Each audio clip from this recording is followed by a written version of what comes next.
Dia pikir bisa meninggalkan istrinya begitu saja setelah menikah diam-diam dengan perempuan lain. Tapi yang tak pernah ia tahu, istri yang ia sakiti diam-diam lebih kuat dari yang dibayangkannya. Saat cinta berubah jadi luka, perempuan itu bangkit dan membuat suami serta gundiknya merasakan pahitnya hidup tanpa belas kasih. Sebelum kita mulai, tulis di kolom komentar dari kota mana kamu menonton. Rumah besar di kawasan elit itu tampak tenang dari luar. Dindingnya berwarna putih gading. Halaman depannya rapi dengan pohon Kamboja yang selalu berbunga setiap pagi. Di balik ketenangan itu, hidup sepasang suami istri bernama Nadia dan Reno. Mereka sudah menikah selama 10 tahun, dan selama itu pula Nadia dikenal sebagai istri yang sabar, lembut, serta penuh perhatian. Setiap pagi, ia selalu bangun lebih awal untuk menyiapkan sarapan. Aroma roti panggang dan kopi hitam buatan tangannya menjadi tanda hari baru dimulai di rumah itu. Reno biasanya duduk di ruang makan dengan kemeja kerja rapi, membuka koran, sementara Nadia menyendok nasi goreng ke piringnya. Tidak ada suara keras, tidak ada pertengkaran. Semua tampak sempurna di mata orang lain, sebuah rumah tangga yang harmonis dan penuh cinta. Namun, kesempurnaan itu hanya tampak di permukaan. Sejak beberapa bulan terakhir, ada sesuatu yang berubah. Reno mulai jarang makan di rumah. Kadang ia berkata ada rapat mendadak. Kadang ada proyek baru yang menuntut waktu ekstra. Nadia berusaha percaya. Ia tahu, suaminya seorang pengusaha sukses yang sedang mengembangkan usahanya di berbagai kota. Ia tak mau dicap istri yang curigaan. Tapi entah kenapa, hatinya sering merasa gelisah tanpa sebab. Ada malam-malam di mana Nadia terbangun dan mendapati sisi ranjangnya kosong. Reno belum pulang. Teleponnya tak bisa dihubungi. Ketika akhirnya pulang menjelang subuh, suaminya hanya beralasan, "Maaf, tadi lembur di kantor." Nadia tidak membalas. Ia hanya menatap wajah suaminya yang kelelahan, mencoba menenangkan hatinya sendiri. Tapi semakin hari, alasan yang sama mulai terdengar terlalu sering. Nadia bukan perempuan bodoh. Ia tahu ada yang salah. Namun ia juga bukan tipe istri yang mudah marah tanpa bukti. Ia menekan rasa curiga itu dalam-dalam, berharap semuanya hanya salah paham. Dalam hatinya, ia masih percaya bahwa Reno, laki-laki yang dulu bersusah payah membangun bisnis bersamanya dari nol, tak akan tega mengkhianati cinta mereka. Dulu, ketika mereka baru menikah, kehidupan mereka sangat sederhana. Reno hanya memiliki satu motor butut, dan mereka tinggal di rumah kontrakan kecil. Nadia ikut membantu suaminya dengan menulis laporan, menyiapkan dokumen, bahkan mengantar makanan untuk karyawan. Mereka tertawa bersama, bekerja siang malam, dan merayakan setiap pencapaian kecil dengan penuh syukur. Semua kenangan itu masih tersimpan jelas di kepala Nadia. Betapa mereka berjuang bersama, betapa cintanya tumbuh dari kesederhanaan. Namun kini, semua tampak berbeda. Setelah bisnisnya maju, Reno berubah. Ia mulai sibuk menghadiri pesta bisnis, rapat dengan investor, dan pulang membawa aroma parfum asing di bajunya. Kadang ada bekas lipstik samar di kerah kemejanya. Tapi setiap kali Nadia ingin bertanya, lidahnya keluh. Ia takut mendengar jawaban yang menyakitkan. Malam-malam terasa semakin panjang bagi Nadia. Ia duduk di ruang tamu dengan lampu kecil menyala, menunggu Reno pulang. Jam berdetak lambat, dan hanya suara hujan di luar yang menemaninya. Dalam kesunyian itu, ia sering memandangi foto pernikahan mereka yang tergantung di dinding. Di foto itu, Reno memeluknya erat, tersenyum bahagia, sementara Nadia menatap kamera dengan mata berbinar. Rasanya sulit dipercaya bahwa laki-laki dalam foto itu kini terasa begitu jauh. Ada kalanya ia mencoba menghibur diri. Ia berpikir mungkin semua hanya masa sulit sementara. Ia berdoa setiap malam, meminta agar Tuhan menjaga rumah tangganya dari hal-hal buruk. Tapi doa-doa itu terasa menggantung di udara, tak juga membawa ketenangan. Setiap kali Reno pulang tanpa senyum, setiap kali teleponnya berbunyi dan Reno buru-buru menjauh untuk menjawabnya, hati Nadia kembali hancur sedikit demi sedikit. Perlahan, suasana rumah yang dulu hangat kini berubah dingin. Reno lebih banyak diam, sibuk dengan pikirannya sendiri. Nadia pun mulai berhenti bercerita tentang hal-hal kecil seperti dulu, tentang bunga di taman, tentang resep baru yang ia coba, tentang film yang ia tonton sore hari. Semua terasa sia-sia, karena Reno tidak lagi mendengarkan. Yang tersisa hanyalah kesunyian yang menggantung di antara mereka. Meski begitu, Nadia tetap berusaha tegar. Ia masih menjalankan kewajibannya sebagai istri. Ia tetap menyambut Reno dengan senyum meski hatinya terluka. Ia tetap menyiapkan makan malam meski tahu suaminya mungkin tidak akan pulang untuk menikmatinya. Ia memilih diam, bukan karena pasrah, tapi karena belum tahu harus berbuat apa. Ia tidak ingin bertindak gegabah hanya karena perasaannya goyah. Namun di balik diamnya itu, ada perasaan getir yang mulai tumbuh, perasaan takut kehilangan dan rasa tidak berdaya. Ia tahu, cinta bisa memudar tanpa suara. Ia tahu, kadang pengkhianatan tidak datang dengan pertengkaran, melainkan dengan sikap acuh yang perlahan-lahan membunuh hati. Dan malam itu, ketika Reno sekali lagi berkata akan lembur di kantor, Nadia hanya tersenyum tipis. Dalam senyumnya, ada luka yang tidak lagi bisa disembunyikan. Rumah besar itu tetap tampak tenang dari luar. Tapi di dalamnya, cinta yang dulu jadi fondasi kini mulai rapuh, seperti kaca yang retak tanpa suara. Nadia masih berusaha menahannya, tapi entah sampai kapan. Karena dalam diamnya, ia mulai menyadari sesuatu, bahwa keheningan terkadang bukan tanda kedamaian, melainkan awal dari badai yang akan datang. Hari-hari Nadia terasa semakin berat. Setiap pagi ia tetap berusaha menjalani rutinitas seperti biasa, tapi di dalam hatinya ada beban yang semakin lama semakin menekan. Ia mulai kehilangan ketenangan yang dulu selalu menemani. Ketika Reno berangkat kerja, senyumnya sudah tak seperti dulu. Ada jarak di antara mereka. Jarak yang tak terlihat tapi begitu nyata. Awalnya, Nadia berusaha menepis semua pikiran buruk. Ia berpikir mungkin suaminya memang sedang sibuk. Dunia bisnis memang keras. Dan ia tahu Reno adalah tipe pria yang tidak mudah menyerah. Tapi lama-kelamaan, alasan itu mulai sulit diterima. Karena setiap kali Reno berkata akan lembur di kantor, Nadia melihat tanda-tanda kecil yang tidak masuk akal. Suatu malam, saat Reno tertidur di sofa, Nadia memungut jas yang tergeletak di lantai. Ia hendak merapikannya, tapi aroma parfum perempuan menusuk hidungnya. Wangi itu lembut namun asing, bukan parfum yang biasa dipakai dirinya. Seketika dadanya terasa sesak. Ia mencoba mengabaikan, namun hati kecilnya tak bisa dibohongi. Ada sesuatu yang sedang disembunyikan Reno. Hari-hari berikutnya, hal-hal kecil lain mulai muncul. Ada panggilan telepon yang dijawab Reno dengan suara pelan, seperti takut didengar. Kadang ia keluar rumah sambil menatap layar ponsel dan tersenyum samar. Sesuatu yang jarang sekali dilakukan bila berbicara dengan rekan kerja. Nadia hanya memperhatikan dalam diam, tidak ingin menimbulkan keributan. Ia tahu, jika ia bertanya secara langsung, Reno mungkin akan menyangkal dan malah marah. Meski begitu, rasa curiga itu terus menggerogoti pikirannya. Ia menjadi gelisah setiap kali Reno pamit dengan alasan yang sama. Wajah suaminya tampak selalu lelah. Tapi bukan lelah karena pekerjaan, lebih seperti seseorang yang menyembunyikan sesuatu. Nadia bisa merasakannya, meski tanpa kata-kata. Sebab tidak ada yang lebih tajam dari perasaan seorang istri yang dikhianati. Suatu sore, ketika ia sedang menata pakaian Reno di lemari, Nadia menemukan selembar nota kecil dari butik mahal di dalam saku celana. Di sana tertulis nama perempuan, Mira Anggraini. Tidak ada alasan logis bagi Reno untuk membeli sesuatu di butik wanita.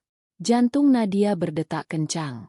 Ia memegang nota itu dengan tangan gemetar, lalu menyimpannya kembali tanpa suara. Untuk pertama kalinya, air mata mengalir tanpa bisa ia tahan. Malam itu, ia duduk di tepi ranjang, menatap kosong ke arah jendela. Hujan turun perlahan, menimbulkan suara lembut di atap rumah mereka. Biasanya, suara hujan membuatnya tenang. Tapi malam itu, hujan terasa seperti irama kesedihan yang memantulkan isi hatinya. Ia mencoba memikirkan cara terbaik untuk menghadapi kenyataan yang mulai tampak jelas. Namun hatinya menolak percaya. Ia masih teringat bagaimana Reno dulu begitu perhatian. Dulu, sebelum semua kemewahan datang, suaminya selalu pulang dengan membawa cerita. Sekarang, setiap kali pulang, Reno hanya membawa lelah dan keheningan. Tak ada lagi canda, tak ada lagi tatapan penuh kasih. Semua berubah menjadi dingin dan asing. Nadia merasa seperti tinggal bersama orang yang sama sekali berbeda dari pria yang dulu ia cintai. Beberapa minggu kemudian, kecurigaan itu makin kuat. Reno mulai lebih sering bepergian keluar kota. Setiap kali ia pulang, ada aroma berbeda di bajunya. Kadang wangi bunga, kadang wangi manis seperti lotion. Nadia tahu, tak ada seorang pun di kantor suaminya yang memakai parfum sejenis itu. Tapi lagi-lagi, ia memilih diam. Ia tidak mau mempermalukan dirinya sendiri dengan pertanyaan yang mungkin akan dijawab dengan kebohongan. Namun diamnya bukan berarti bodoh. Ia mulai mengamati lebih teliti. Ia hafal kapan Reno berangkat, kapan pulang, dan berapa lama ia menghilang dengan alasan meeting. Ia mulai menghitung hari dan waktu yang terasa ganjil, seolah menyusun potongan puzzle yang perlahan membentuk gambar besar yang menakutkan. Di tengah semua itu, Nadia masih berusaha menjalankan hidup seperti biasa. Ia tetap mengurus rumah, tetap memasak, tetap tersenyum di hadapan pembantu rumah tangga agar tidak ada yang curiga. Tapi ketika malam tiba dan lampu rumah padam, ia menangis dalam diam. Ia tidak ingin ada yang tahu bahwa dirinya tengah hancur. Suatu malam, ia sedang membaca di ruang keluarga ketika telepon Reno berdering di meja. Reno sedang mandi. Layar ponsel menyala, menampilkan nama Mira Hati Merah 2. Dunia seolah berhenti sejenak. Jantung Nadia seakan berhenti berdetak. Ia tidak menyentuh ponsel itu, hanya menatapnya dengan pandangan kosong. Panggilan itu berhenti, lalu masuk lagi beberapa menit kemudian. Kali ini, Nadia berdiri, berjalan pelan ke arah kamar mandi, dan menatap pintu yang tertutup rapat. Dari dalam, terdengar suara air mengalir. Reno tak menyadari apapun. Nadia duduk kembali. Air matanya mengalir tanpa suara. Ia sadar, semua firasat buruknya benar. Ada perempuan lain yang telah merebut hati suaminya. Tapi di tengah kepedihan itu, ia masih berusaha berpikir jernih. Ia tidak ingin meledak marah, tidak ingin membuat keributan. Ia tahu, emosi tak akan menyelesaikan apapun. Ia hanya perlu menunggu waktu yang tepat untuk bertindak. Sejak malam itu, tatapan Nadia terhadap suaminya berubah. Ia masih melayaninya seperti biasa, masih menyambutnya dengan senyum, tapi di dalam dadanya sudah ada luka yang tak bisa sembuh. Ia mulai melihat Reno bukan lagi sebagai suami yang ia cintai, melainkan sebagai orang asing yang tinggal di rumah yang sama. Hari-hari berjalan lambat. Setiap kali Reno melangkah keluar rumah dengan pakaian rapi dan aroma wangi yang asing, Nadia hanya memandangi punggungnya yang menjauh. Dalam hati, ia berbisik pelan. Seandainya kau tahu betapa sakitnya hati ini. Tapi Reno tak pernah tahu. Ia terlalu sibuk menikmati kebohongan yang ia ciptakan sendiri. Waktu terus berjalan, dan Nadia akhirnya mulai kehilangan harapan. Ia tak tahu apa yang harus dilakukan, tapi ia tahu satu hal, sesuatu yang besar sedang menunggu di depan. Dan ketika saat itu tiba, hidup mereka tidak akan pernah sama lagi.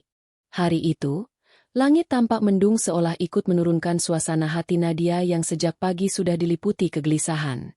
Reno berkata akan pergi keluar kota untuk menghadiri pertemuan bisnis selama 2 hari.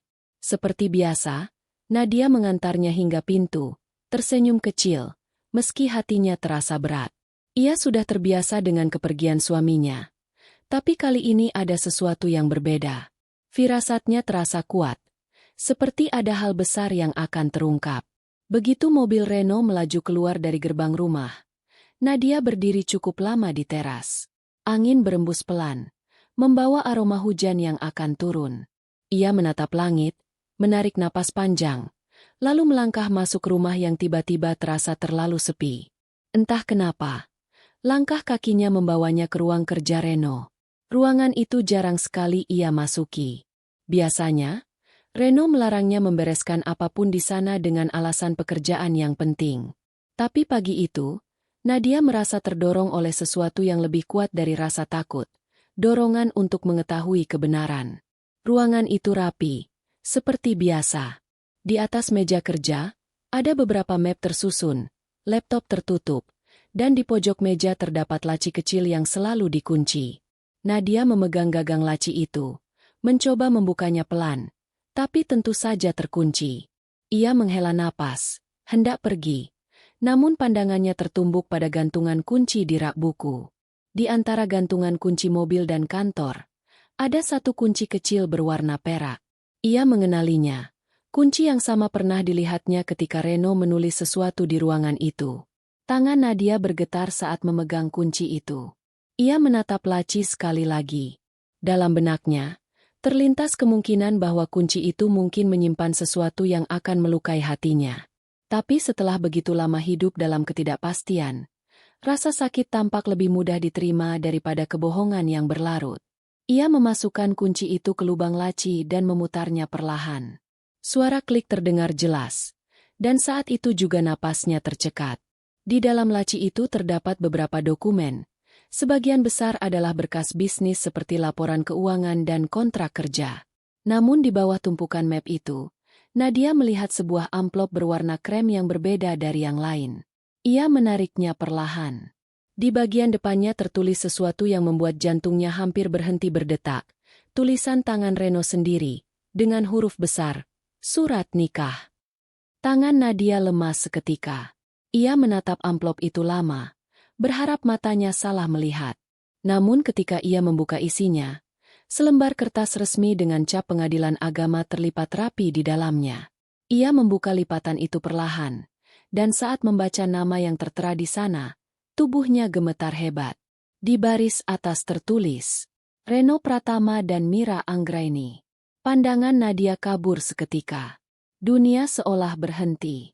Suara jam di dinding terdengar lebih keras dari biasanya, seperti menghitung setiap detik kehancuran hatinya.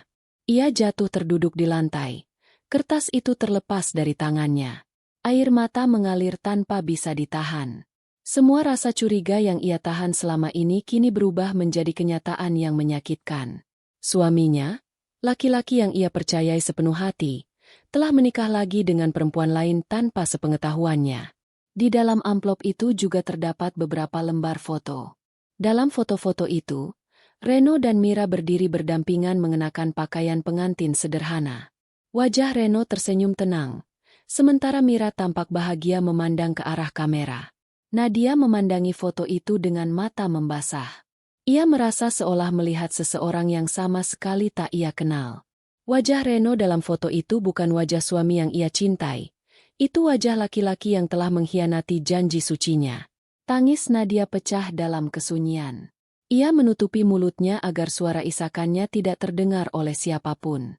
Seluruh tubuhnya bergetar. Ia ingin marah, ingin berteriak, ingin menghancurkan semua yang ada di depannya. Tapi yang keluar hanya air mata dan keheningan. Di antara tumpukan dokumen itu, ia menemukan pula bukti lain, kwitansi penginapan di luar kota, nota pembelian perhiasan, bahkan surat transfer uang dalam jumlah besar atas nama Mira. Semua itu menjadi potongan-potongan puzzle yang akhirnya lengkap. Dalam kepedihan yang tak tertahankan itu, Nadia tidak segera bertindak. Ia duduk lama di lantai, menatap kosong ke arah jendela. Hujan mulai turun, deras dan berisik, seolah alam ikut menangis bersamanya. Dalam hatinya, ia bertanya, apa salahnya selama ini? Bukankah ia sudah setia, sabar, dan selalu mendukung Reno dalam setiap langkah hidupnya? Mengapa balasan yang ia dapat justru pengkhianatan sekejam ini? Malam mulai turun ketika Nadia akhirnya memberanikan diri berdiri. Ia menyimpan kembali semua dokumen itu ke dalam amplop, lalu menaruhnya di tempat semula.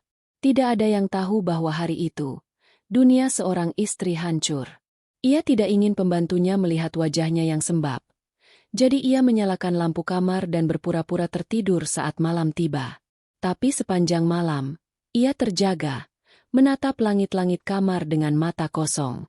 Pagi berikutnya, ketika Reno menelepon dari luar kota, suaranya terdengar biasa saja, hangat dan tenang, seolah tidak ada yang salah. Nadia menjawab dengan suara lembut seperti biasanya, tanpa nada curiga sedikit pun. Tapi dalam hatinya, ia sudah bukan perempuan yang sama. Dalam diamnya, ia mulai menyiapkan hati untuk menghadapi kenyataan baru dalam hidupnya. Beberapa hari berlalu, dan setiap kali ia melihat Reno, ada rasa asing yang semakin kuat. Ia tidak lagi melihat laki-laki yang dulu membuatnya merasa aman. Yang kini berdiri di depannya hanyalah sosok yang menyembunyikan kebohongan besar di balik setiap senyumnya. Tapi yang mengejutkan, Nadia tidak langsung marah atau menuntut. Ia justru semakin diam, semakin tenang, seolah tidak tahu apa-apa. Sikap itu bukan karena ia lemah, melainkan karena ia sedang berpikir.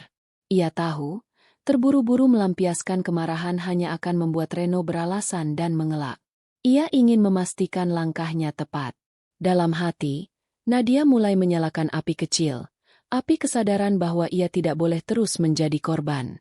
Ia tahu waktunya akan datang, saat ia membalas bukan dengan kata-kata, tapi dengan tindakan yang tidak akan pernah Reno lupakan. Malam itu, sebelum tidur, Nadia kembali memandangi foto pernikahan mereka yang tergantung di dinding kamar. Ia tersenyum getir. Foto itu dulu menjadi simbol kebahagiaan, tapi kini hanya menjadi saksi kebohongan.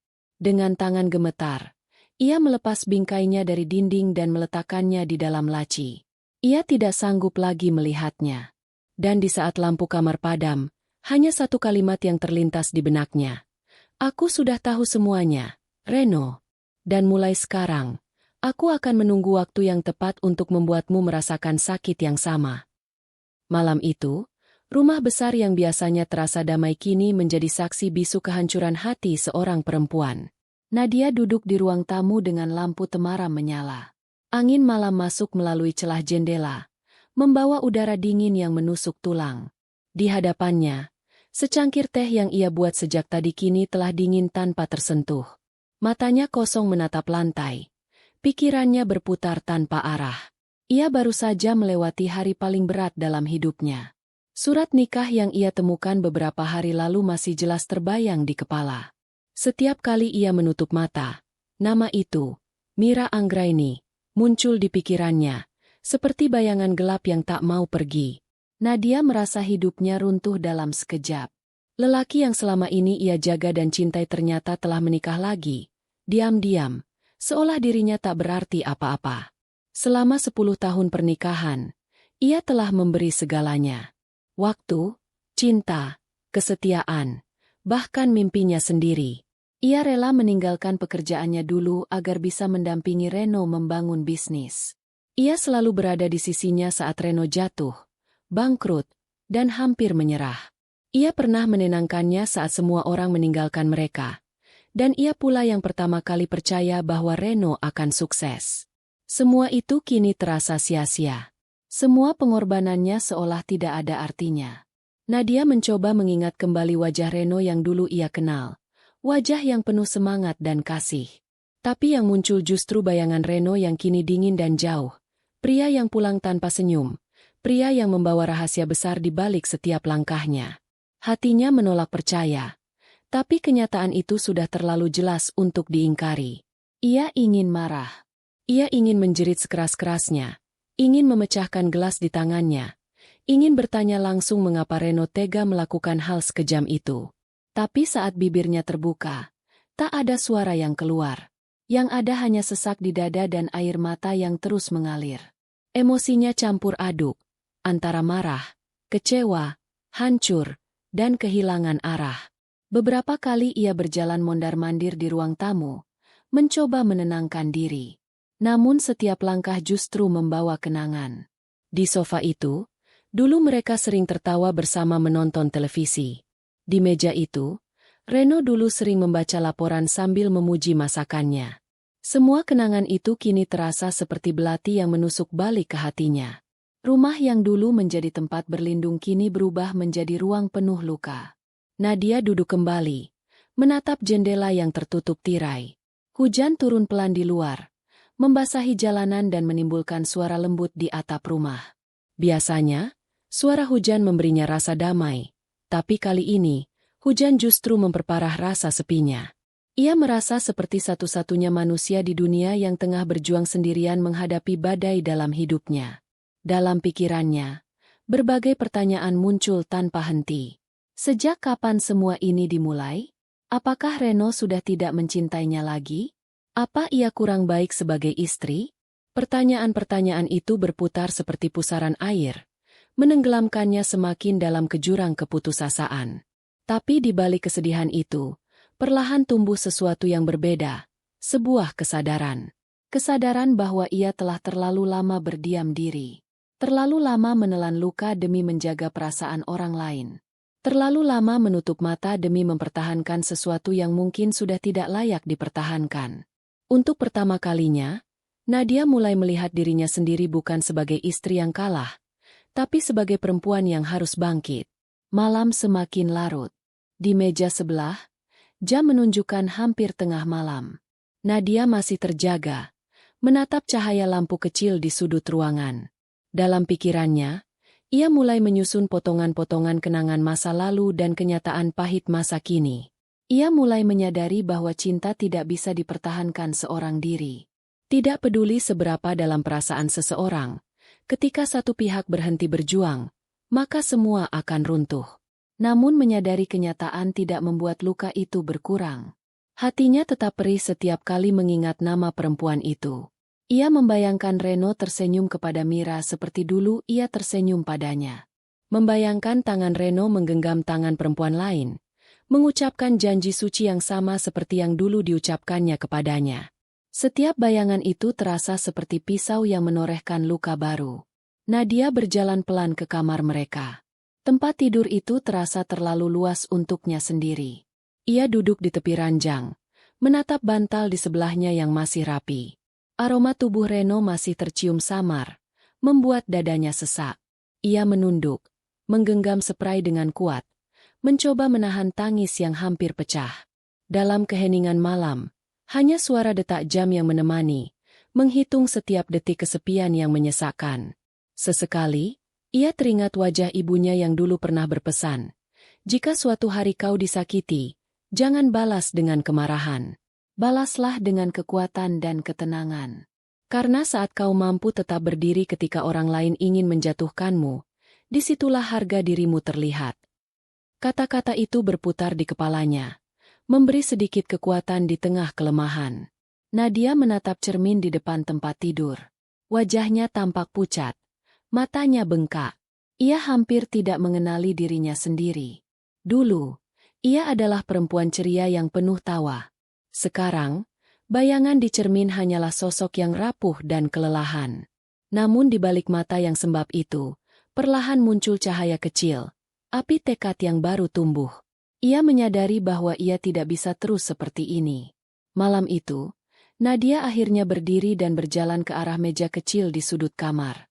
Ia menulis sesuatu di buku catatannya, sebuah kalimat sederhana tapi penuh makna.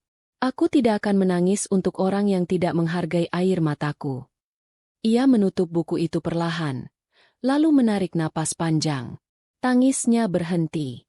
Ia tahu, hidupnya tidak akan pernah sama lagi. Tapi ia juga tahu, dari luka yang paling dalam, kekuatan yang sejati bisa tumbuh. Ia mungkin hancur malam ini, tapi suatu hari nanti, ia akan berdiri kembali, bukan sebagai istri yang ditinggalkan, melainkan sebagai perempuan yang tidak akan pernah membiarkan dirinya diinjak lagi. Dan malam itu, dalam sunyi yang mencekam, Nadia memutuskan satu hal dalam hatinya. Ia tidak akan mengamuk, tidak akan memohon, dan tidak akan menuntut. Ia akan diam. Tapi di dalam diamnya, ia akan menyusun langkah. Ia akan menunggu waktu yang tepat untuk membalas, bukan dengan kebencian, tapi dengan keadilan. Sejak malam itu, kehidupan Nadia perlahan berubah. Ia tidak lagi menangis di setiap malam seperti sebelumnya. Luka di hatinya memang belum sembuh, tapi air matanya mulai kering berganti dengan tekad yang kuat. Ia sadar, jika ingin bertahan, ia tidak bisa terus larut dalam kesedihan. Ia harus bangkit, bukan untuk membuktikan apapun kepada Reno atau perempuan itu, tapi untuk dirinya sendiri. Hari-hari berlalu dengan suasana yang aneh. Reno masih bersikap seolah semuanya baik-baik saja. Ia pulang ke rumah setiap malam, masih berpakaian rapi, masih memanggil nama Nadia dengan nada lembut, Tapi bagi Nadia, semua itu sudah terasa hampa. Setiap senyuman Reno kini tampak seperti topeng. Setiap sentuhan terasa dingin dan penuh kepura-puraan. Namun Nadia tidak menegurnya. Tidak juga menyinggung tentang pernikahan rahasia itu. Ia menahan diri sekuat mungkin. Ia berpura-pura tidak tahu, menatap Reno dengan tatapan datar setiap kali pria itu mencoba berbicara.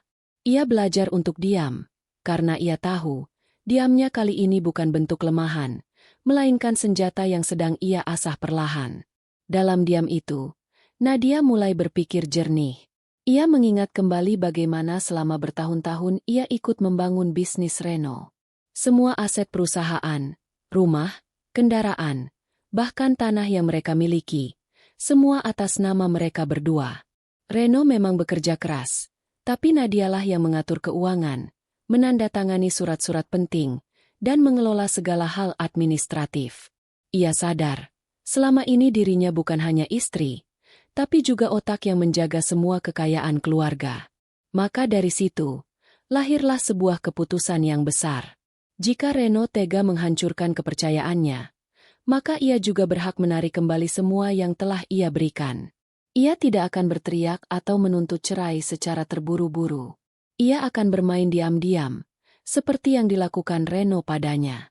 Ia akan membuat Reno dan perempuan itu merasakan bagaimana rasanya kehilangan, tidak hanya cinta, tapi juga kenyamanan yang selama ini mereka nikmati. Pagi-pagi buta, sebelum Reno bangun, Nadia mulai menyusun rencananya dengan rapi. Ia membuka berkas-berkas lama, menelusuri dokumen aset mereka satu persatu. Setiap lembar kertas yang ia temukan seperti membuka kembali kenangan pahit tentang kerja keras mereka dulu, tapi ia menahan diri. Ia tak boleh goyah. Kini bukan waktunya untuk mengingat masa lalu, tapi untuk memastikan masa depannya tetap aman. Selama beberapa hari, Nadia berkunjung diam-diam ke notaris yang dulu mengurus surat-surat mereka. Ia meminta salinan dokumen kepemilikan aset dan mulai melakukan langkah kecil, memindahkan nama, membekukan rekening, dan mengamankan surat-surat penting di tempat yang hanya ia tahu. Semua dilakukan dengan tenang dan hati-hati, agar Reno tidak menyadarinya. Sementara itu, Reno tetap hidup seperti biasa. Ia masih berangkat ke kantor, masih berbicara dengan nada lembut seolah tak ada yang berubah. Tapi di balik ketenangan itu, Nadia mulai melihat tanda-tanda yang dulu ia abaikan. Ponsel Reno yang sering berdering diam-diam di malam hari, pesan singkat yang disembunyikan, hingga kebiasaan baru suaminya yang sering, lembur, tapi tidak membawa hasil pekerjaan apapun ke rumah. Semua itu kini jelas baginya. Semua kebohongan yang dulu halus, kini terlihat seperti noda yang mencolok. Namun bukannya marah, Nadia justru semakin tenang. Setiap kali Reno keluar rumah, ia merasa waktu bekerja untuknya. Ia mencatat dengan detail kapan Reno pergi, kemana ia pergi, dan dengan siapa. Semua itu bukan untuk menguntit, tapi untuk memastikan setiap langkah rencananya berjalan tanpa gangguan. Ia sudah tidak tertarik untuk memohon cinta kembali. Yang ia inginkan hanyalah keadilan untuk hatinya yang dihancurkan. Hari demi hari berlalu, dan perlahan Nadia mulai berubah. Ia kembali berdandan seperti dulu, menata rambutnya, memakai pakaian rapi, dan mulai tersenyum lagi di depan cermin. Tapi senyum itu bukan karena bahagia, melainkan bentuk kekuatan baru yang mulai tumbuh di dalam dirinya. Senyum yang lahir dari luka, tapi kini menjadi tameng bagi dirinya sendiri. Beberapa orang di sekitar rumah mulai menyadari perubahan itu. Mereka melihat Nadia tampak lebih tenang, lebih anggun, dan lebih kuat dari sebelumnya. Mereka tidak tahu apa yang sebenarnya sedang terjadi, tapi semua bisa merasakan aura yang berbeda dari dirinya. Sementara Reno, tanpa sadar, mulai merasakan ketegangan di rumah. Ia memang tidak tahu apa yang sedang dipikirkan Nadia, tapi ada sesuatu yang membuatnya tidak nyaman setiap kali bertemu tatapan istrinya. Tatapan itu tidak lagi penuh cinta, tapi juga tidak membenci. Hanya tenang dan dingin, seolah sedang menunggu sesuatu. Reno mencoba bersikap biasa, tapi jauh di lubuk hatinya, ia mulai gelisah. Namun bagi Nadia, itu hanyalah awal. Ia tahu, rencana besarnya belum selesai. Setelah semua aset berpindah tangan, langkah berikutnya akan menjadi pukulan yang sesungguhnya. Tapi ia tidak terburu-buru. Ia ingin Reno merasakan tenang dulu, merasa aman, merasa tidak dicurigai. Sebab ketika seseorang merasa segalanya baik-baik saja, disitulah kejatuhan terasa paling menyakitkan. Pada suatu malam, setelah Reno tertidur pulas, Nadia berdiri di depan jendela kamarnya, menatap langit yang gelap tanpa bintang. Angin malam berhembus lembut, membawa aroma hujan yang jauh. Ia memejamkan mata dan menarik napas panjang. Dalam hati, ia berbisik, "Kau ingin bermain diam-diam, Reno? Baiklah. Tapi kali ini, lihat siapa yang akan menang dalam diam." Ia tidak lagi merasa takut, tidak lagi merasa kecil. Ia tahu langkahnya berisiko, tapi untuk pertama kalinya dalam hidupnya, ia merasa kuat. Kekuatan yang bukan datang dari cinta, tapi dari kehancuran yang telah ia ubah menjadi tekad. Dan malam itu, dengan hati yang tegas, Nadia meneguhkan keputusannya. Ia tidak akan lagi menjadi korban.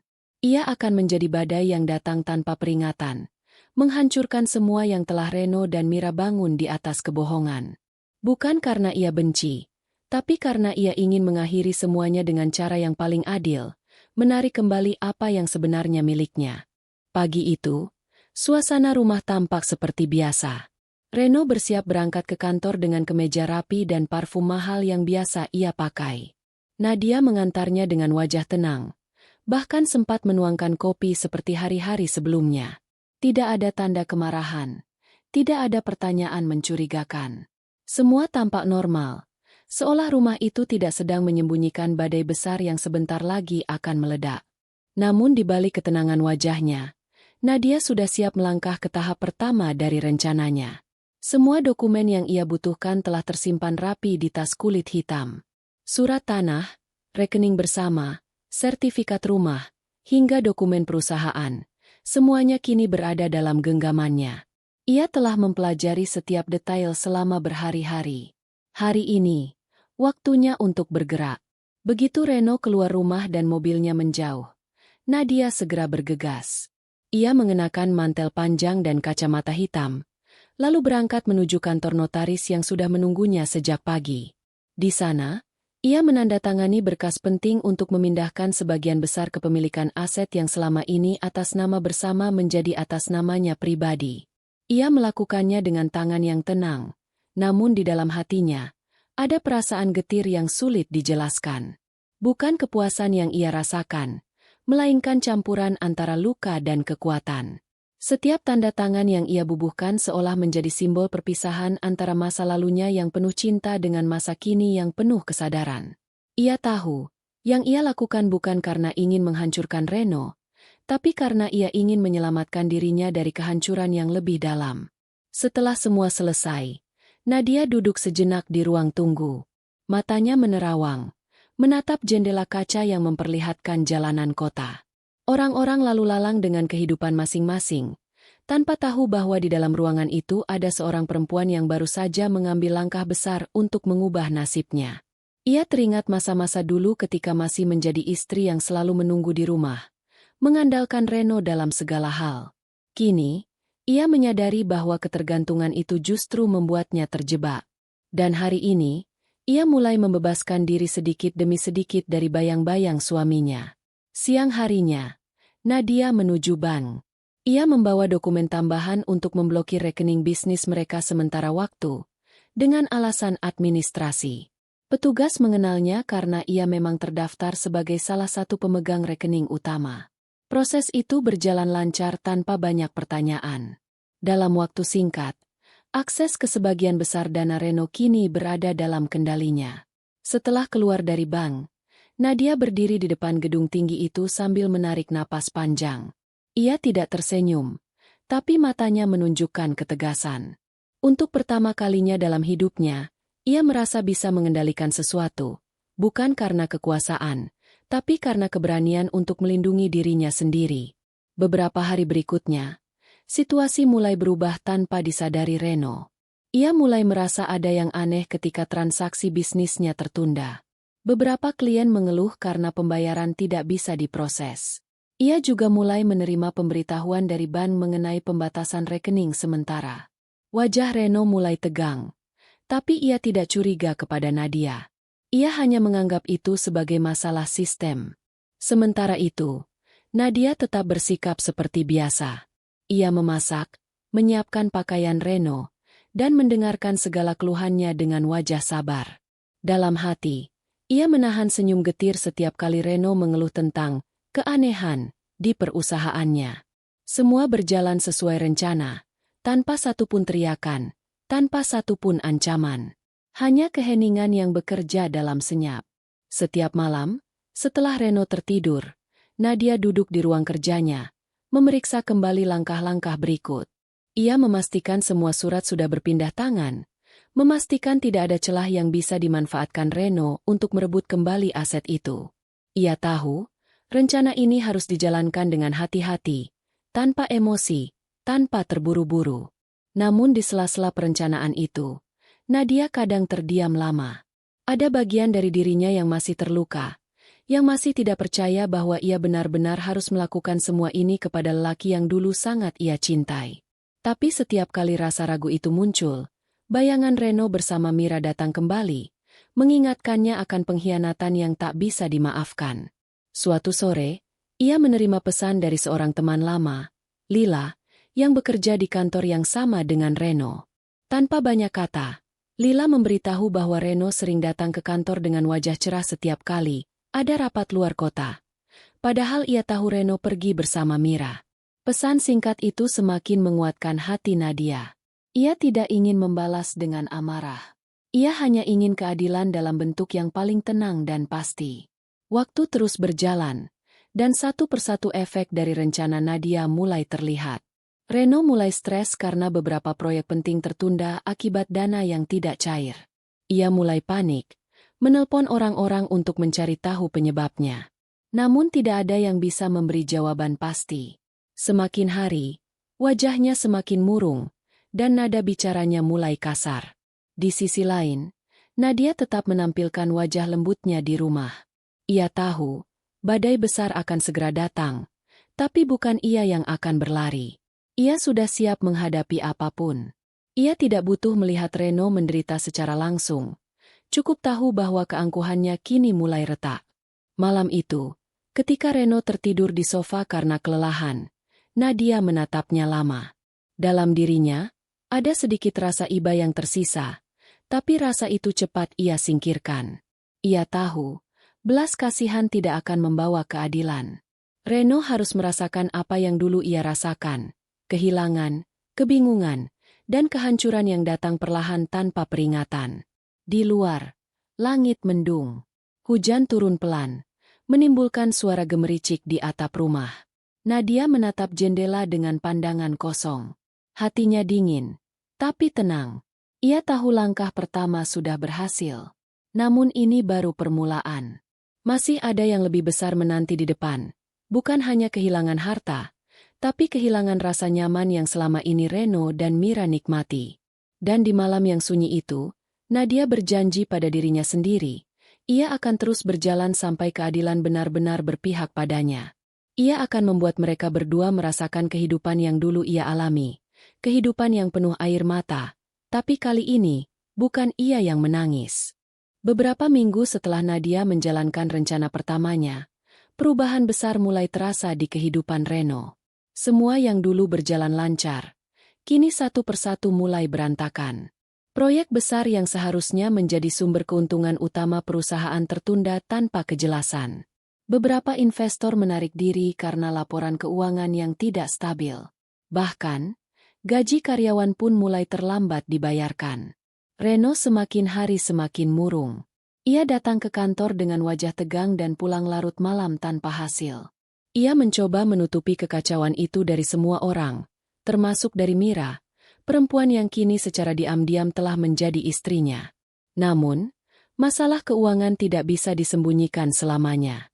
Semakin ia berusaha mengendalikan keadaan, semakin banyak hal yang keluar dari genggamannya.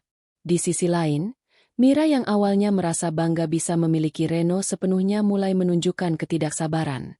Ia terbiasa dengan kemewahan, dengan hadiah-hadiah mahal dan makan malam di restoran bergengsi. Tapi belakangan, Reno jarang membelikannya apapun.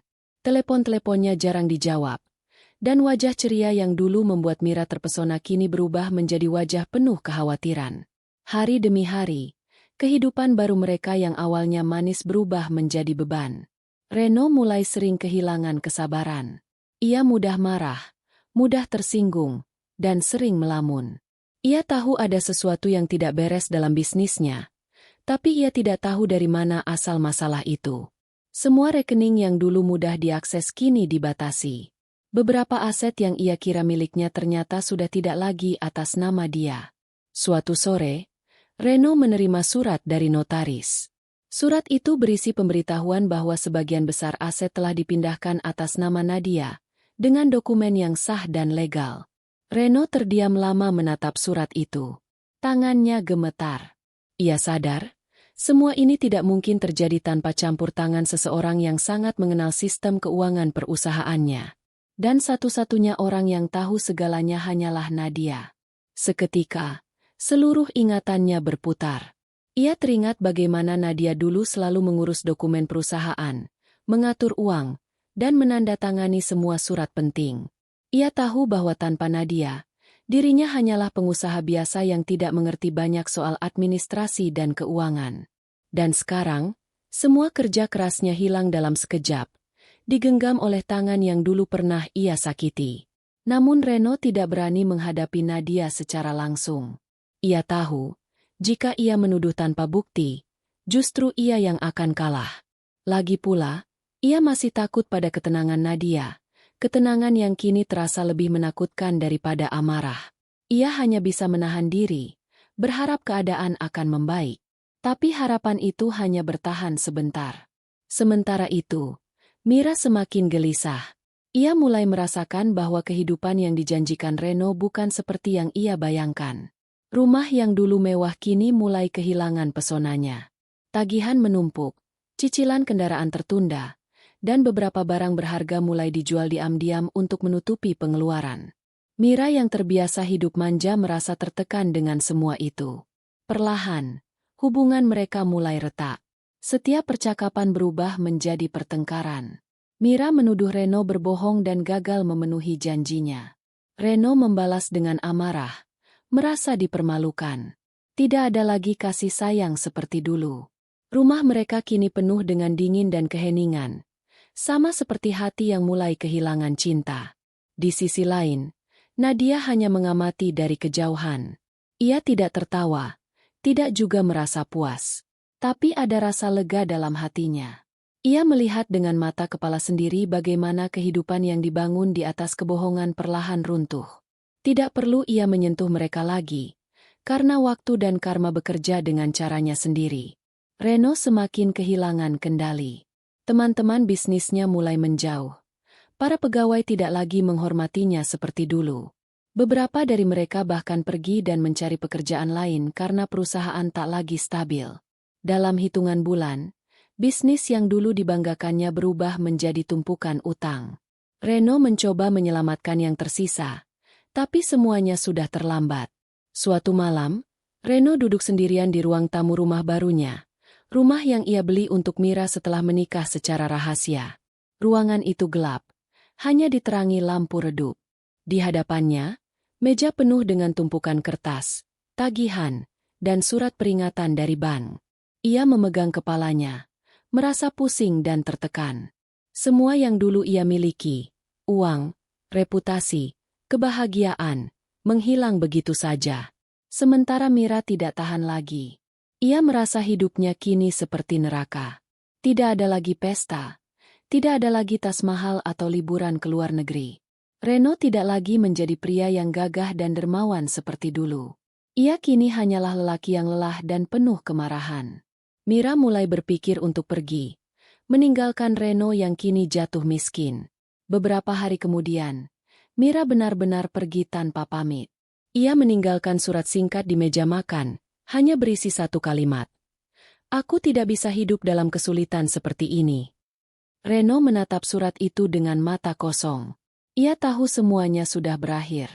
Perempuan yang dulu ia bela mati-matian, yang membuatnya menghancurkan rumah tangganya sendiri, kini meninggalkannya saat ia tak lagi berdaya. Hari-hari berikutnya menjadi hari paling gelap dalam hidup Reno. Ia kehilangan segalanya, harta, wanita, dan harga diri. Rumah tangga barunya hancur, bisnisnya ambruk, dan namanya mulai buruk di kalangan pengusaha. Ia mencoba menghubungi Nadia, tapi tidak ada jawaban. Ia tahu, semua ini adalah hasil dari perbuatannya sendiri. Di sisi lain, Nadia tetap hidup tenang. Ia tidak pernah menyakiti Reno secara langsung.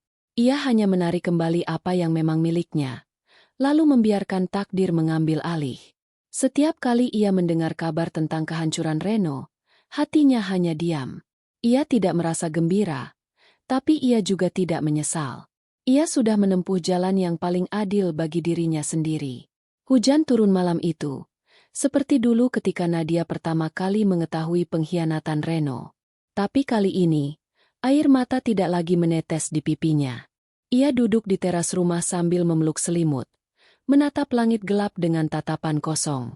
Di dalam hatinya, ada kesedihan yang dalam, bukan karena kehilangan suami, tapi karena menyadari bahwa cinta sebesar dulu bisa berakhir secepat itu. Kehancuran Reno dan Mira bukan hal yang membuat Nadia bangga, melainkan pelajaran yang membentuk hatinya. Ia belajar bahwa kepercayaan adalah hal paling berharga dalam hubungan, dan sekali dikhianati, segalanya tidak akan pernah sama. Kini, ia tidak lagi menjadi perempuan yang lemah. Ia telah menjadi seseorang yang lebih kuat, meski harus melalui luka yang menyakitkan. Waktu terus berjalan, bulan berganti, dan kehidupan Reno kini benar-benar berubah. Rumah megah yang dulu ia banggakan kini telah dijual untuk menutupi utang. Mobil mewah yang dulu ia pakai setiap hari kini hanya tinggal kenangan. Semua yang pernah ia miliki lenyap, seolah ditelan bumi. Reno kini tinggal di sebuah rumah kecil di pinggiran kota, sendirian, tanpa siapapun yang peduli. Hari-harinya diisi dengan kesepian dan penyesalan. Ia sering duduk lama di kursi tua di depan rumah, memandangi langit kosong tanpa tahu harus berbuat apa. Kadang, pikirannya melayang pada masa lalu, pada saat hidupnya masih penuh tawa bersama Nadia. Waktu itu, ia merasa menjadi pria paling beruntung di dunia. Tapi kini, semua kebahagiaan itu tinggal bayangan yang menghantui setiap langkahnya. Reno sering bertanya pada dirinya sendiri, kapan tepatnya semuanya mulai salah? Mungkin saat ia mulai bosan dengan kesederhanaan Nadia. Mungkin saat Mira datang dengan segala pesonanya dan membuatnya lupa akan rumah yang sudah ia bangun dengan cinta.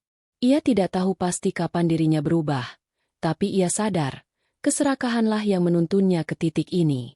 Ia menginginkan segalanya, cinta, uang, kebanggaan, tanpa berpikir bahwa suatu hari ia bisa kehilangan semuanya sekaligus. Kini, setiap malam terasa panjang. Tidak ada lagi tawa, tidak ada lagi seseorang yang menyiapkan makan malam atau menyambutnya pulang. Rumah kecil itu hanya dipenuhi oleh suara jam dinding dan derit kursi setiap kali ia bergeser. Kadang, ia menatap foto lama yang masih tersimpan di dompetnya. Foto pernikahannya dengan Nadia. Dalam foto itu, mereka berdua tersenyum bahagia. Tapi bagi Reno, senyum itu kini terasa seperti ejekan dari masa lalu. Sementara itu, Nadia menjalani hidupnya dalam keheningan yang tenang. Ia tidak lagi memikirkan balas dendam. Semua yang terjadi kini sudah berlalu. Ia lebih banyak menghabiskan waktu di rumah, merawat taman kecil di belakang rumah, dan menikmati udara pagi yang segar. Wajahnya tampak damai, tapi di balik ketenangan itu, tersimpan banyak luka yang tak kasat mata. Kadang, di saat-saat sunyi, Nadia masih teringat pada Reno. Tidak untuk merindukannya, tapi lebih karena kenangan yang terlalu dalam untuk dilupakan begitu saja. Ia teringat bagaimana dulu Reno berjuang bersamanya, bagaimana tangan mereka saling menggenggam ketika keadaan sulit. Semua itu kini hanya tinggal serpihan yang tak bisa disatukan lagi. Namun Nadia tidak menyesali apapun. Ia sudah melalui masa paling gelap dalam hidupnya dan keluar dengan luka, tapi juga dengan kekuatan. Ia belajar bahwa mencintai seseorang tidak berarti harus kehilangan harga diri. Ia juga belajar bahwa diam kadang lebih tajam dari 1000 kata. Dan diam itulah yang akhirnya menjadi kekuatannya untuk bangkit. Suatu pagi, ketika matahari baru terbit, Nadia duduk di teras sambil menyesap teh hangat. Udara pagi membawa aroma bunga melati dari taman. Di saat itulah ia mendengar suara motor berhenti di depan rumah. Ia menoleh pelan dan melihat seseorang berdiri di pagar. Reno. Wajahnya tampak lelah. Matanya sayu. Rambutnya berantakan. Ia bukan lagi pria gagah yang dulu dikenal Nadia. Reno berdiri lama, menatap rumah yang dulu pernah ia tinggali bersama Nadia. Ia tidak tahu harus berkata apa. Ada banyak hal yang ingin ia sampaikan, tentang penyesalan, tentang kesalahan, tentang harapannya untuk dimaafkan. Tapi semua kata seolah tertahan di tenggorokan. Di depan perempuan yang pernah ia hancurkan, Reno merasa begitu kecil. Nadia tidak bergerak. Ia hanya menatap Reno dengan mata yang tenang. Tidak ada kemarahan di sana, tapi juga tidak ada cinta seperti dulu. Yang tersisa hanyalah ketenangan yang datang dari hati yang sudah selesai berperang. Ia tidak berkata apa-apa. Hanya diam, membiarkan waktu berbicara untuknya. Beberapa saat kemudian, Reno menundukkan kepala, lalu berbalik pergi. Ia tahu, tidak ada lagi yang bisa diperbaiki. Semua sudah hancur, dan penyesalannya datang terlalu terlambat. Langkahnya berat. Seolah setiap pijakan di tanah membawa beban masa lalu yang tak bisa dihapus. Setelah kepergian Reno, Nadia hanya duduk diam. Angin berhembus pelan, menggoyangkan daun-daun di taman. Ia menarik napas panjang, lalu menatap langit biru yang cerah. Di dalam hatinya, ada perasaan lega, bukan karena Reno datang meminta maaf, tapi karena ia tahu bahwa dirinya akhirnya benar-benar bebas. Sejak hari itu, Reno tak pernah datang lagi. Hidupnya terus menurun, hingga ia jatuh sakit karena stres dan kesepian. Ia sering termenung berjam-jam, menatap dinding kosong, berharap bisa memutar waktu. Tapi waktu tak pernah bisa kembali. Yang tersisa hanyalah penyesalan yang menua bersama tubuhnya yang lemah. Sementara itu, Nadia menemukan kedamaian dalam hidup yang sederhana. Ia tidak lagi haus akan pembalasan. Tidak lagi mencari pengakuan. Ia hanya ingin hidup tenang, jauh dari hiruk-pikuk dunia yang dulu membuatnya terluka. Setiap hari, ia berbicara dengan dirinya sendiri dalam hati, mengingatkan bahwa ketenangan adalah hadiah paling berharga yang bisa dimiliki seseorang setelah melewati badai. Terkadang, di malam hari, saat hujan turun, Nadia menatap keluar jendela dan melihat bayangan masa lalunya lewat bersama air hujan di kaca. Ia tidak lagi menangis. Ia hanya menatap dengan senyum kecil, seolah berkata pada dirinya sendiri bahwa semuanya sudah selesai. Ia telah memaafkan, bukan untuk Reno, tapi untuk hatinya sendiri. Penyesalan Reno menjadi bayangan yang tak pernah hilang, tapi bagi Nadia, itu bukan urusannya lagi. Ia telah berjalan jauh dari masa lalu itu, meninggalkan semua luka dan air mata di belakang. Kini, ia melangkah dalam sunyi, membawa ketegaran yang lahir dari penderitaan. Dan di suatu pagi yang damai, ketika matahari mulai naik, Nadia berdiri di depan taman kecilnya. Ia menatap bunga-bunga yang bermekaran, lalu tersenyum. Dalam hatinya, ia berbisik pelan. Hidup memang tidak selalu adil, tapi Tuhan selalu memberi kesempatan untuk bangkit. Hari-hari baru datang dalam hidup Nadia dengan ritme yang lebih tenang.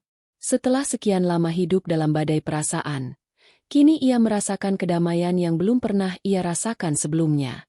Setiap pagi ia bangun tanpa rasa cemas, tanpa menunggu siapapun pulang, tanpa memikirkan siapa yang mungkin berbohong di balik senyum manis.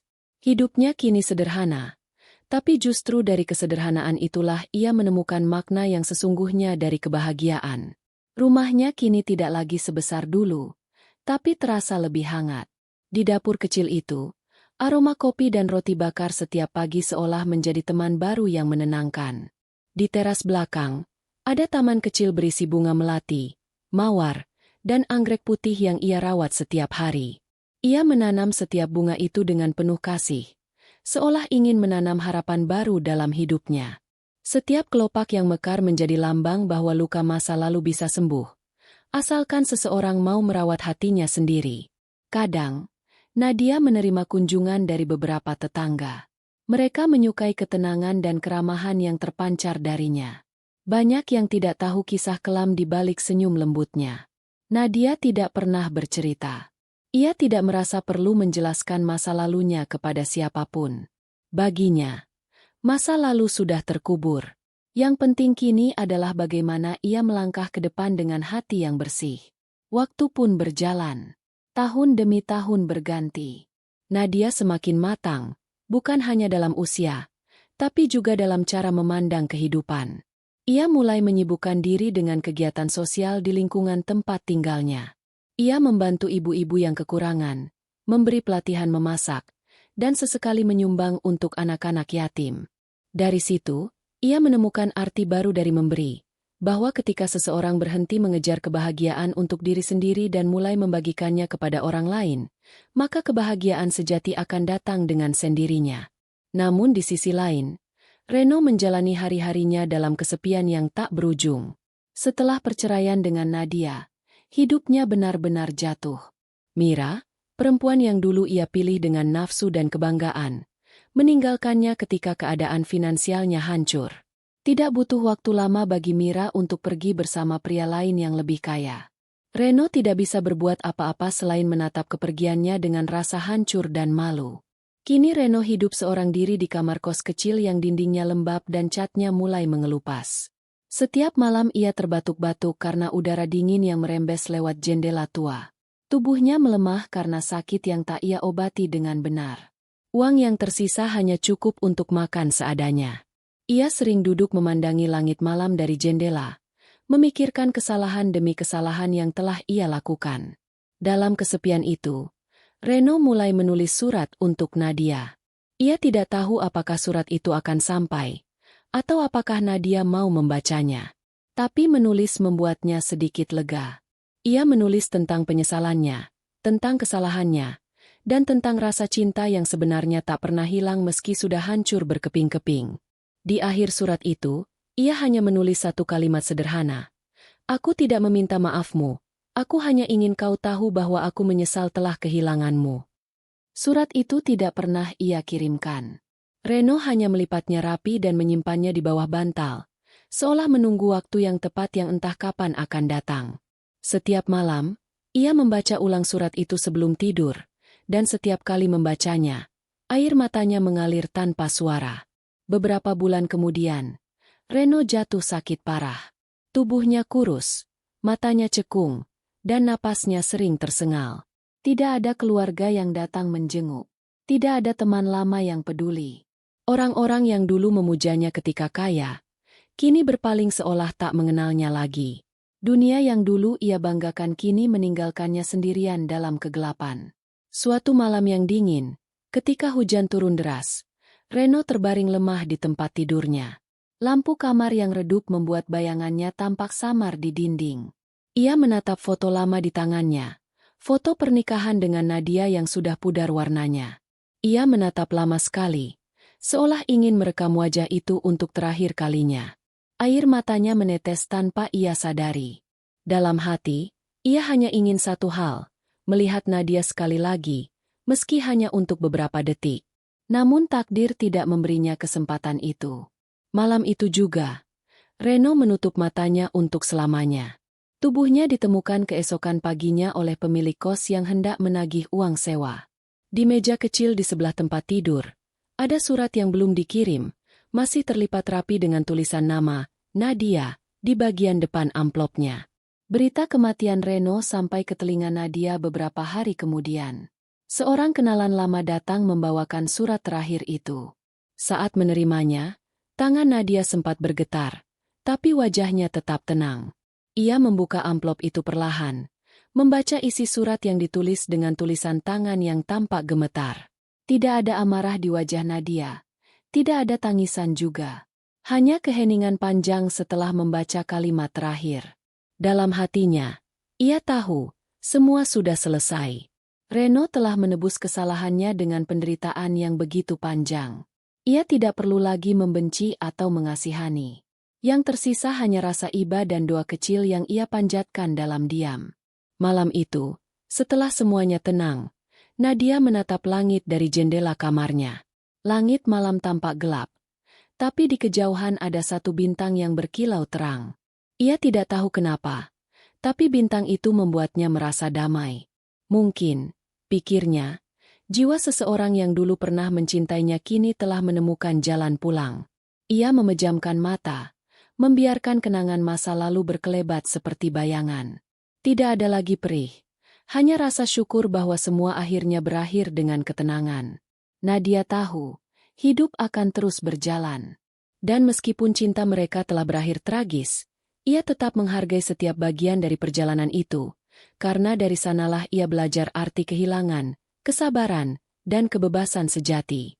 Beberapa minggu setelah kabar kepergian Reno, hidup Nadia kembali berjalan seperti biasa. Tidak ada perubahan besar, hanya perasaan di dalam dirinya yang perlahan menjadi lebih ringan. Seolah ada beban lama yang akhirnya terangkat dari dadanya. Ia tak lagi dihantui kenangan yang menyesakkan atau rasa sakit yang tak berujung. Semuanya kini terasa tenang, seperti laut yang kembali diam setelah badai panjang. Setiap pagi, Nadia tetap melakukan rutinitasnya seperti biasa. Ia menyiram bunga, membersihkan rumah, lalu duduk di teras sambil menikmati secangkir teh hangat. Tapi kini, ada sesuatu yang berbeda. Setiap kali angin berhembus dan daun melati bergoyang, ia seperti mendengar bisikan lembut yang mengingatkannya bahwa masa lalunya telah benar-benar berakhir. Ia tidak lagi menoleh ke belakang, karena tak ada lagi yang perlu disesali. Meski begitu, Nadia tidak pernah melupakan Reno sepenuhnya.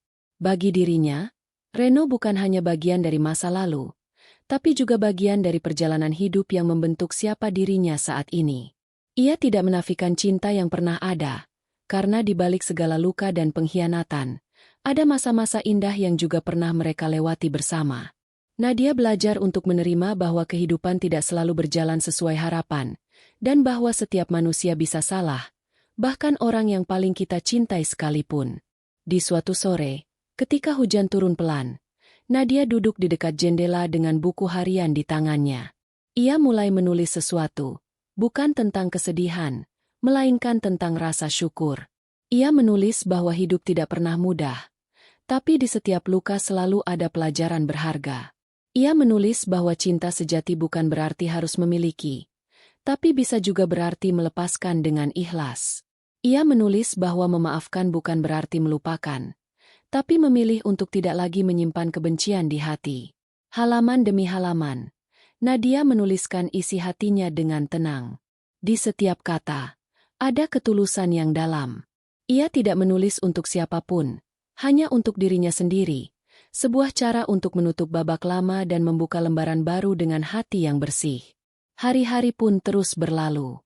Nadia semakin menikmati hidupnya yang sederhana. Ia menemukan kebahagiaan dalam hal-hal kecil yang dulu tak pernah sempat ia rasakan. Seperti menikmati aroma tanah basah setelah hujan, melihat matahari terbit di ufuk timur, atau mendengarkan kicau burung di pagi hari. Semua hal itu kini terasa lebih berharga daripada harta atau kemewahan yang dulu pernah ia miliki. Tetangga-tetangganya sering memandang Nadia dengan kagum. Mereka melihat sosok perempuan yang kuat, lembut, tapi juga tegas dalam menjalani hidup. Banyak yang tidak tahu bahwa kekuatan itu lahir dari luka yang mendalam. Nadia tidak pernah membanggakan dirinya, tapi setiap gerak-geriknya memancarkan ketenangan yang membuat orang lain merasa nyaman.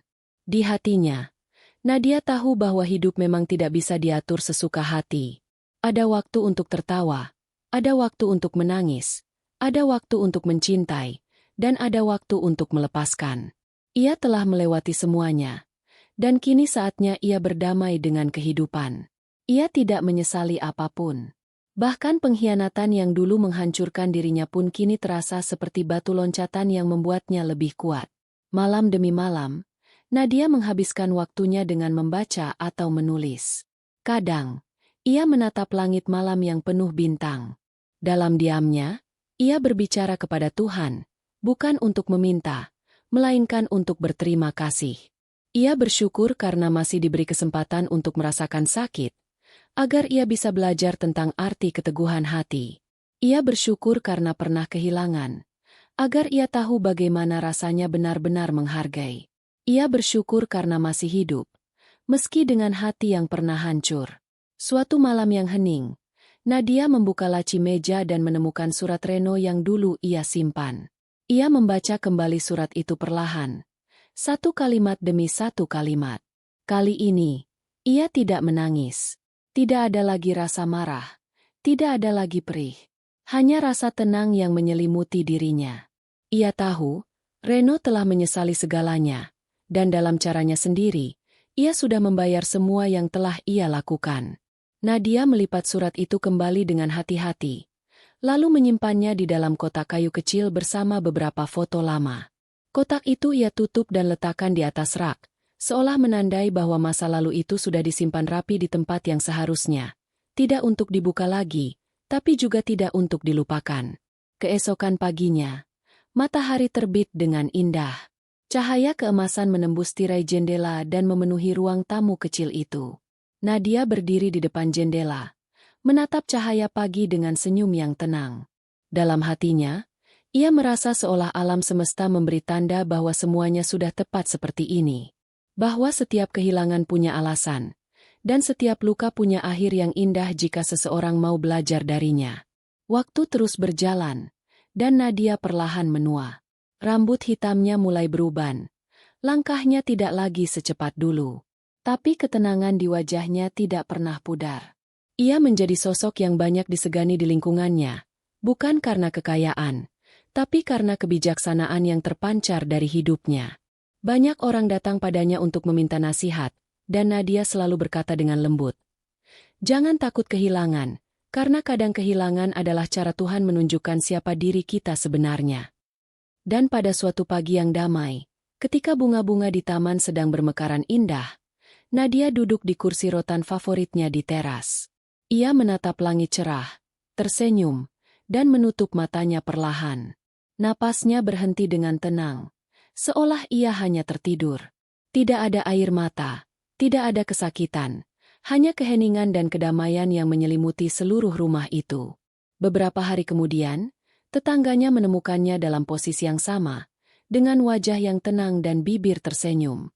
Di meja di sebelahnya, ada buku harian yang terbuka, dengan satu kalimat terakhir yang ditulis dengan tulisan tangannya yang rapi. "Aku telah belajar bahwa cinta sejati bukan tentang memiliki, tapi tentang memberi dan melepaskan. Dan dalam diamku, aku telah memaafkan segalanya."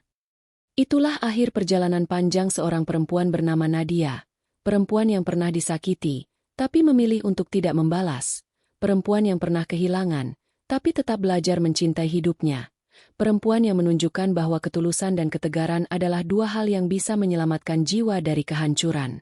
Dan di suatu tempat yang jauh di luar jangkauan dunia, mungkin Reno akhirnya bertemu kembali dengan Nadia dalam bentuk yang lain, bukan untuk memulai kembali cinta yang lama, tapi untuk menebus waktu yang telah mereka lewatkan dengan saling melukai.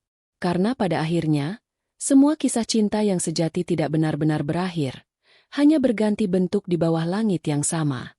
Beberapa waktu setelah kepergian Nadia, rumah kecil yang dulu penuh kehidupan itu kini berdiri dalam keheningan yang menenangkan.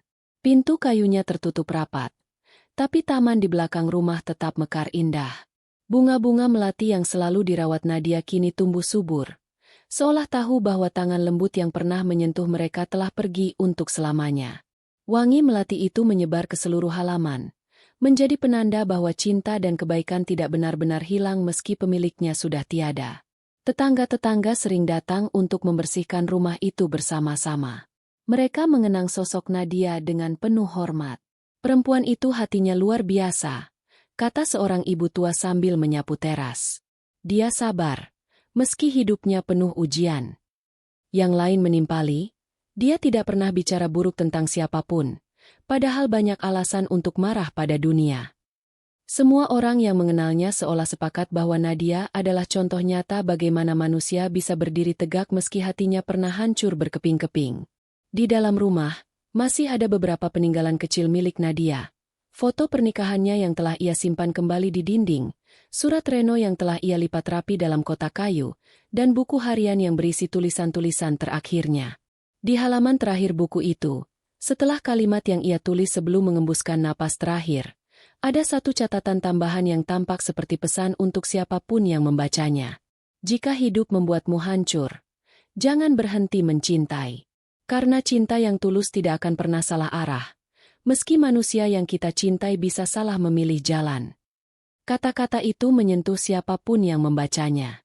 Banyak orang menitikkan air mata saat mengetahui betapa besar hati perempuan itu. Ia menjalani hidup penuh luka, tapi meninggalkannya dengan kedamaian. Ia kehilangan cinta, tapi meninggalkan kasih. Ia disakiti, tapi membalasnya dengan doa. Waktu terus berlalu. Tahun-tahun berganti, dan rumah itu perlahan mulai ditinggalkan. Namun taman kecil di belakangnya tetap hidup, bahkan semakin rindang. Beberapa orang mengatakan setiap kali mereka lewat di depan rumah itu pada pagi hari, mereka bisa mencium aroma melati yang sangat kuat, seperti ada sesuatu yang tidak ingin dilupakan. Ada pula yang berkata bahwa setiap malam hujan turun, terdengar suara lembut seperti seseorang sedang berdoa dari arah taman. Tak ada yang tahu pasti, tapi banyak yang percaya bahwa itu adalah roh lembut Nadia yang masih menjaga tempat di mana ia pernah belajar mencintai dan memaafkan. Di sisi lain, kuburan Reno terletak tidak jauh dari sana. Makam sederhana dengan batu nisan tanpa hiasan mewah, hanya bertuliskan namanya dan tanggal kematiannya. Tak ada yang tahu siapa yang pertama kali menaruh bunga melati di sana setiap pekan. Tapi orang-orang di sekitar pemakaman sering melihat sosok perempuan tua berjubah putih, datang diam-diam di pagi hari, meletakkan bunga, lalu pergi tanpa sepatah kata pun. Entah siapa dia, tak ada yang tahu. Tapi sebagian orang percaya bahwa itu adalah seorang wanita yang datang bukan untuk menangis, melainkan untuk memastikan bahwa penyesalan telah berubah menjadi pengampunan. Dalam diam, cinta yang dulu hancur kini telah menemukan bentuk paling tulusnya, bukan lagi sebagai ikatan, tapi sebagai doa yang tak pernah berhenti dipanjatkan. Tahun demi tahun berlalu.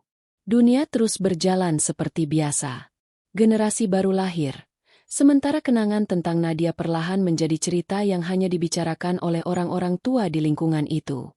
Namun setiap kali bunga melati bermekaran di musim hujan, orang-orang akan kembali teringat pada kisahnya, tentang seorang istri yang dikhianati, tapi justru membalas luka dengan ketulusan yang tak terukur. Kisahnya menjadi semacam legenda kecil di daerah itu.